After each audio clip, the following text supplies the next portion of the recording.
కాకినాడ జిల్లా రాజకీయాల్లో ప్రత్తిపాడు నియోజకవర్గానికి ఒక ప్రత్యేకమైన గుర్తింపు ఉంది. ఒక నేత నిర్మించిన బలమైన కేడర్, ఆ నేత మరణం తర్వాత వచ్చిన రాజకీయ మార్పులు. మరిప్పుడు అదే నియోజకవర్గంలో వినబడుతోన్న కొత్త టాక్. పార్టీ శ్రేణులు సంతృప్తిగా ఉన్నారా? రాజా కోసం పనిచేసిన కేడర్ ఇంకా అదే ఉత్సాహంతో ఉందా, లేక అసంతృప్తి మంటలు నెమ్మదిగా రగులుతున్నాయా? మరోవైపు స్థానిక నేతలకు ప్రాధాన్యత దక్కుతోందా, లేక స్థానికేతరుల ఆధిపత్యం పెరిగిందా? ఎన్నికల గెలుపు తర్వాత 1 సంవత్సరమైనా గడవక ముందే ఎందుకు పార్టీ లోపలే చర్చలు మొదలయ్యాయి? అసలు ప్రత్తిపాడు రాజకీయాల్లో ఏం జరుగుతోంది?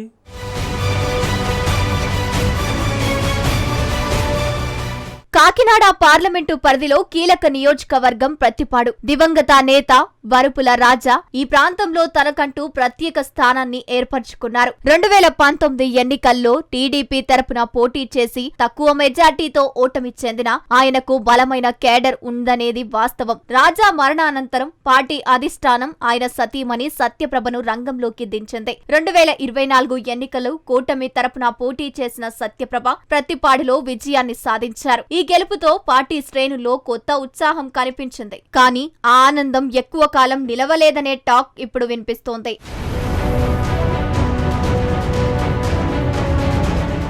సత్యప్రభ గెలుపు తర్వాత పార్టీ శ్రేణుల్లో సంబరాలు ఎక్కువ కాలం నిలవలేదనే చర్చ మొదలైంది. 1 సంవత్సరం గడవక ముందే టీడీపీ నాయకులు, కార్యకర్తల్లో అసంతృప్తి వ్యక్తమవుతోందనే టాక్ వినిపిస్తోంది. నిజంగా పార్టీ కోసం కష్టపడ్డ నాయకులకు తగిన ప్రాధాన్యత లభించడం లేదని గ్రూపులుగా చర్చలు జరుగుతున్నాయి. వరుపుల రాజాకు అత్యంత సన్నిహితులుగా ఉన్న నాయకులు ఇప్పటికే దూరమయ్యారని గుసగుసలు వినిపిస్తున్నాయి. 2019 ఎన్నికల్లో కీలకంగా పనిచేసిన నేతలను ఎన్నికల ముందు పక్కన పెట్టడం కూడా అసంతృప్తికి కారణమైందని టాక్. ఇది క్రమంగా పార్టీలో గ్రూప్ రాజకీయాలకు దారితీస్తోందని అభిప్రాయాలు వ్యక్తమవుతోంది.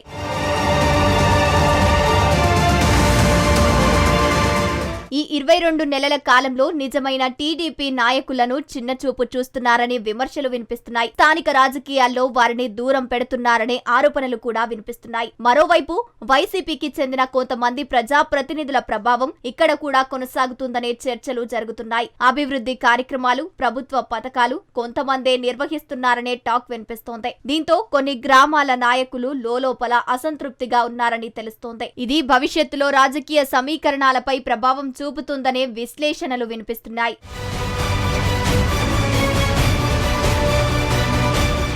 ప్రత్తిపాడు రాజకీయాల్లో ఇంకో కీలక అంశం ఇప్పుడు చర్చకు దారితీస్తోంది. ఎమ్మెల్యే వ్యవహారాలన్నీ బంధువులు, కొంతమంది నాయకుల చేతుల్లోనే ఉన్నాయనే ఆరోపణలు వినిపిస్తున్నాయి. రౌతులపూడి, శంకవరం, ప్రత్తిపాడు, ఏలేశ్వరం ప్రాంతాల్లో ప్రధాన నాయకులు అసంతృప్తిగా ఉన్నారని సమాచారం. పార్టీ కోసం కష్టపడ్డ వారిని పక్కన పెట్టి కొత్త సమీకరణాలు కొనసాగుతున్నాయని టాక్ వినిపిస్తోంది. దీంతో వైసీపీ, టీడీపీ రెండు ఒక్కటేనా అనే విమర్శలు కూడా వినిపిస్తున్నాయి. ఇలాంటి పరిస్థితుల్లో రానున్న స్థానిక సంస్థల ఎన్నికల్లో పార్టీ కేడర్ను ఎలా సమన్వయం చేస్తారన్నది కీలకంగా మారింది.